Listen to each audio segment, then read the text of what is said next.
warahmatullahi wabarakatuh. Salam guru penggerak. Apa kabar para guru hebat dimanapun Anda berada? Saya Ai Heni Nurjanah, calon guru penggerak Angkatan 5 dari Kabupaten Sumedang dengan unit kerja SMP Negeri 1 Cimalaka, Kecamatan Cimalaka, akan memaparkan kesimpulan dan refleksi pemikiran Ki Hajar Dewantara pada tugas 1.1.A8 tentang koneksi antar materi di modul 1. Sebelum saya memulai, mari sejenak kita renungkan. Pendidikan seperti apa yang sudah kita berikan kepada anak didik kita? Apakah yang sudah kita berikan merupakan hal terbaik bagi mereka? Apakah kita sudah bertanya apa keinginan mereka? Bahkan mungkin di antara kita, apakah ada yang masih memarahi, membentak, dan menghukum mereka? Bahkan mungkin memberikan banyak tugas yang sama kepada mereka. Pertanyaan-pertanyaan yang muncul tersebut dijadikan bahan refleksi bagi kita sebagai guru. Refleksi yang akan saya sampaikan berdasarkan 3 pertanyaan berikut. 1. Apa yang saya percaya tentang murid dan pembelajaran di kelas sebelum saya mempelajari modul 1.1? 2. Apa yang berubah dari pemikiran atau perilaku saya setelah mempelajari modul ini? 3. Apa yang dapat segera saya terapkan lebih baik agar kelas saya mencerminkan pemikiran Ki Hajar Dewantara?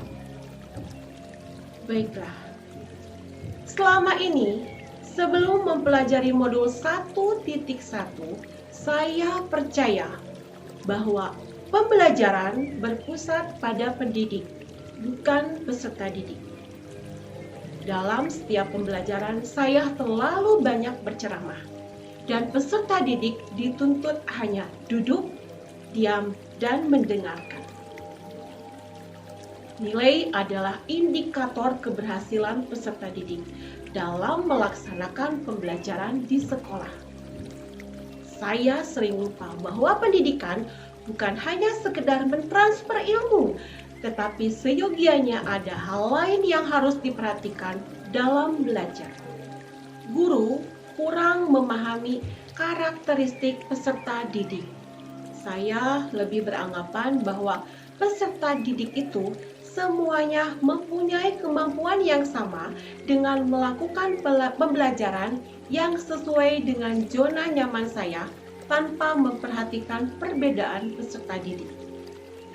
Suara kelas yang tenang tanpa suara gaduh dan pemahaman materi pada peserta didik adalah tujuan utama saya.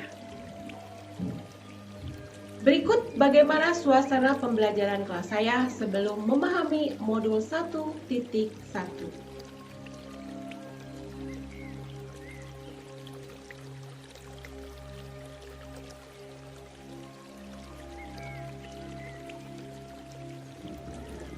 Setelah mempelajari modul 1.1, yang berubah dari pemikiran saya adalah 1. Ternyata guru bukan satu-satunya sumber belajar. Apapun yang ada di lingkungan sekitar kita dapat dijadikan sebagai sumber belajar bagi peserta didik. Peserta didik diberi kebebasan memilih sumber belajar yang akan mereka gunakan untuk belajar. Tugas guru adalah menuntun, mengarahkan, dan membimbing. 2. Pembelajaran berpusat pada peserta didik atau student center. Dengan pembelajaran yang berpusat pada peserta didik akan lebih aktif karena terlibat dalam proses pembelajaran sehingga mereka dapat mengkonstruksi pengetahuannya. Yang ketiga, saya lebih menghargai setiap karakteristik belajar peserta didik. Peserta didik terlahir berbeda. Setiap individu memiliki keunikannya masing-masing. Peserta didik harus dituntun mengembangkan keunikan dan potensi yang dimilikinya sehingga mereka bisa menggapai kebahagiaan setinggi-tingginya.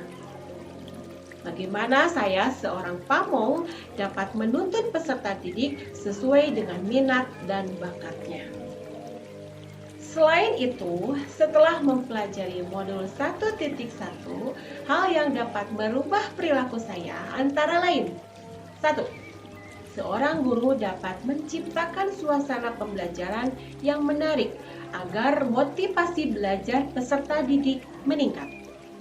Yang kedua, dalam pembelajaran seorang guru seharusnya dapat memerdekakan peserta didik.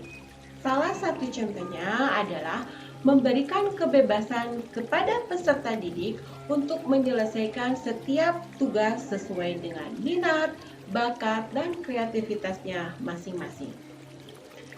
Seorang pendidik harus lebih cermat melihat bakat peserta didik melalui observasi, wawancara, dan juga pendekatan personal agar kita lebih dekat dengan mereka. Lalu bagaimana atau hal apa yang dapat segera saya terapkan lebih baik agar kelas saya mencerminkan pemikiran Ki Hajar Dewantara? Pertama, merancang pembelajaran yang interaktif dan menyenangkan dengan melibatkan peserta didik sesuai dengan minat, bakat, potensi, dan karakteristik peserta didik, agar mereka bisa menikmati kebahagiaan dalam mengikuti di kelas maupun di luar kelas. Yang kedua, menerapkan pembelajaran berbasis kearifan lokal dan budaya setempat. Hal ini penting untuk kita terapkan pada peserta didik saat ini. Mengingat perkembangan ilmu teknologi, banyak sekali peserta didik yang hilang nilai budayanya. Di sini saya sebagai seorang guru berusaha memberikan penerapan materi terhadap kehidupan sehari-hari sesuai kearifan lokal budaya setempat. Menerapkan konsep merdeka belajar dan mengintegrasikan setiap pembelajaran dengan pencapaian profil pelajar Pancasila. Konsep merdeka belajar mengajarkan kita bagaimana seorang pendidik dapat memberikan kebebasan kepada peserta didik untuk dapat bereksplorasi atas pengetahuannya agar mampu menghasilkan ide-ide kreatif dan inovatif dari mereka. Pembelajaran yang mengutamakan budi pekerti.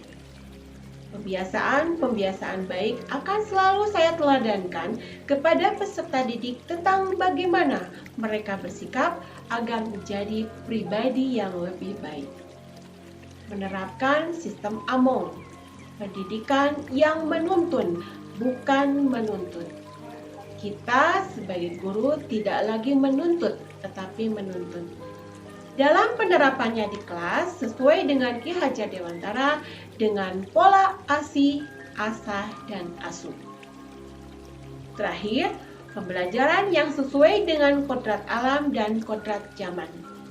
Menuntun peserta didik sesuai dengan kodrat alam yang ada di sekitar mereka dan kodrat zaman yang sedang berkembang saat ini.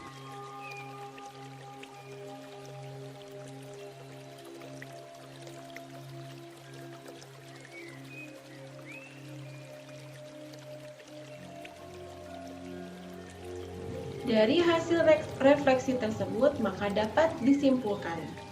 Pertama, sejatinya anak lahir telah memiliki bakat serta potensinya masing-masing. Anak lahir dengan kekuatan kodrat yang masih samar-samar. Tujuan pendidikan adalah menuntun, memfasilitasi atau membantu anak untuk menebalkan garis samar-samar agar dapat memperbaiki lakunya untuk menjadi manusia seutuhnya. 2. Pendidikan yang baik adalah pendidikan yang menghamba pada peserta didik sesuai dengan kodrat alam dan kodrat zaman. Metode dan model pembelajaran yang diterapkan, sebaiknya dapat menggali potensi untuk membangun peserta didik menjadi pembelajar yang berbudi pekerti. Ki Hajar Dewantara menganalogikan pendidikan seperti bertani. Peserta didik sebagai benihnya, pembelajaran tempat menanam benih, dan guru adalah petaninya. Guru hanya dapat menuntun tumbuh peserta didik. Kita dapat memperbaiki kondisi, mendidik, membimbing, dan mengarahkan peserta didik. Merdeka Belajar adalah suatu upaya mewujudkan filosofi pemikiran Ki Hajar Dewantara tentang pendidikan yang sesuai dengan jati diri bangsa Indonesia dan terciptanya profil pelajar Pancasila. Sekian pemaparan tugas saya tentang refleksi dan kesimpulan pemikiran Ki Hajar Dewantara. Semoga bisa bermanfaat untuk kita semua. Terima kasih. Assalamualaikum warahmatullahi wabarakatuh.